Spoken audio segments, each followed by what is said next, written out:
Hello, everyone, and welcome back to Hella Scary Stories. I'm your host, Osiris, and today I'm going to be taking you to one of the most haunted houses in America. A house where spirits don't just linger, they attack. A house where an entire family was tormented for nearly a decade, and a house built on a land that was never meant for living. Tonight's story is about the Conjuring House. And no, it's not just a movie. This place is real, the events are documented, and the terror, that still echoes through the walls to this day. And if you think you've heard the whole story before, think again.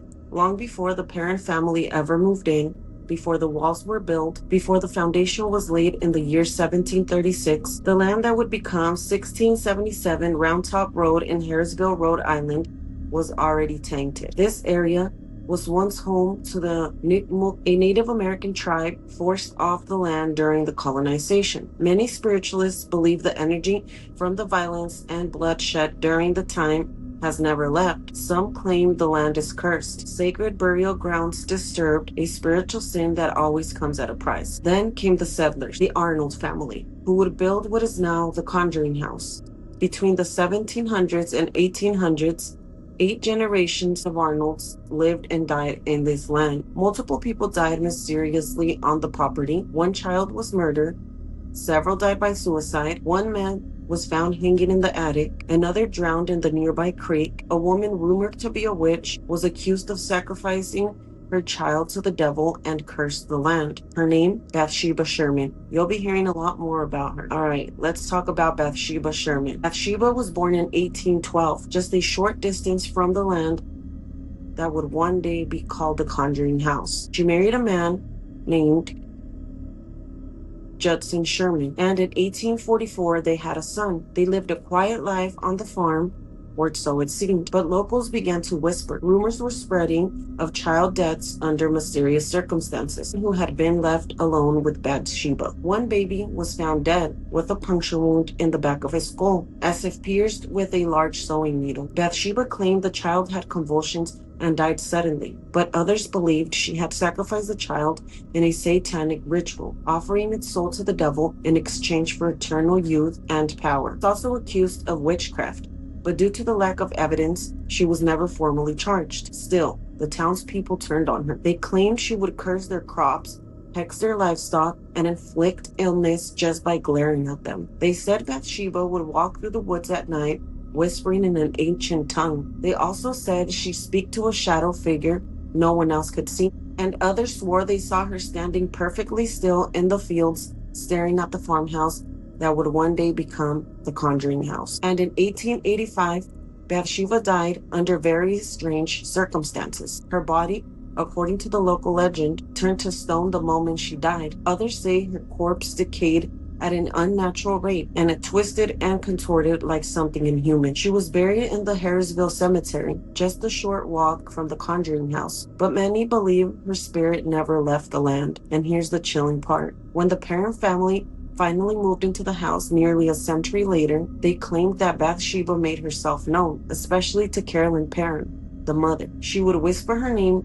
pinch her, stab her, torment her, and eventually try to possess her. The theory that Bathsheba had made a pact with the devil to continue her evil after death, and she wasn't just haunting the house, she was protecting her territory. In January 1971, Roger and Carolyn Perron moved into the house with their 5 daughters. From the very first night, things were off. The house was cold, even when the fireplace roared. The air was thick. And then the girls started to see them. Shadows that moved on their own. Doors opened and slammed shut. Clocks stopped at 3:07 a.m. every night. Furniture rearranged itself. But that was just the beginning. Carolyn began to feel drained, often waking up with bruises on her body, bruises she couldn't explain. And one night, she felt a stabbing pain in her calf. Looking down, she saw a deep puncture wound like a needle. Later, she found out that Bathsheba Sherman, the accused witch, had lived nearby, had allegedly killed an infant with a sewing needle to the skull as a satanic ritual. And Bathsheba's grave, just 500 feet away from the house. Now the parents believe she was the main entity tormenting the house. She had latched onto Carolyn and was determined to drive her out, or worse, possess her. Andrea Perron, the eldest daughter, later wrote that there were at least 5 spirits in the house, but Bathsheba was the most malevolent. She hated women and she hated the living. One night, Carolyn was levitated from her bed and slammed onto the floor. Another night, she was dragged by her hair across the house. Even the children weren't safe. The spirits whispered in their ears, calling their names, telling them secrets. Some nights, the girls said they saw a woman with a broken neck walking slowly through the halls. You might know them from the movie, but what really happened wasn't Hollywood. It was far worse. Lorraine, a clairvoyant, claimed that she could feel Bathsheba's presence instantly. The house, she claimed, was filled with a demonic energy. And even worse, she said Bathsheba had claimed it as her domain. The Warrens then decided to attempt a seance to contact the spirits,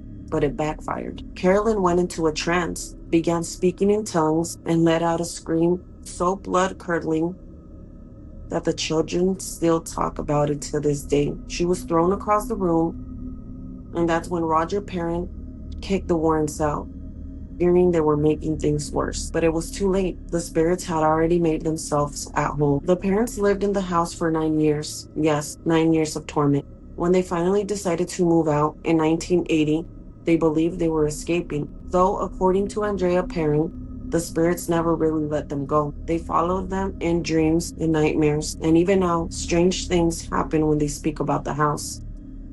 In 2019, a couple named Corey and Jennifer Hainzen bought the home. They were paranormal investigators and believed that they could handle it, but within weeks, the doors were slamming, footsteps echoed in empty rooms, and their equipment malfunctioned constantly. They started documenting it and found they were being watched all the time. Guests fainted, people were scratched, voices were captured on tape whispering, "Get out." In 2021, the house was sold again, and now it's open for paranormal tours. But visitors are warned, don't provoke, don't stay alone, and if you happen to hear whispers in the dark, run. So what is it about the Conjuring House? Is it just haunted, or was it always a beacon for darkness? The land was soaked in blood before a single brick was laid. Bathsheba was just one of the many restless souls. And maybe the real horror is this: the house never wanted to be a home. Maybe it's not just the most haunted house in America. Maybe it's the place where the veil between the living and the dead is the thinnest. And once you step inside, you might not leave alone. This is Hella Scary Stories. I'm Osiris, and remember, if you hear a knock at 3:07 a.m., don't open the door.